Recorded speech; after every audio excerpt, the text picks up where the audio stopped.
What's the meaning of bayou?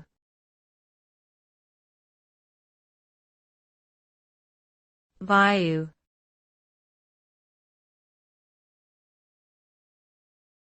Bayou.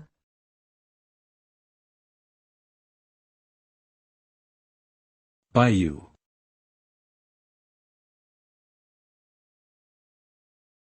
Bayou.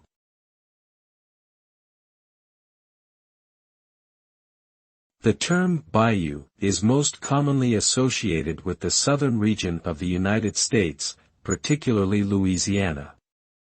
A bayou is a slow-moving, swampy body of water that is usually connected to a larger river or other body of water.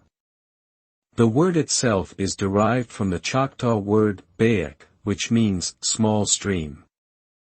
Bayous are an important part of the cultural and ecological landscape of the South, and are often home to a variety of unique flora and fauna.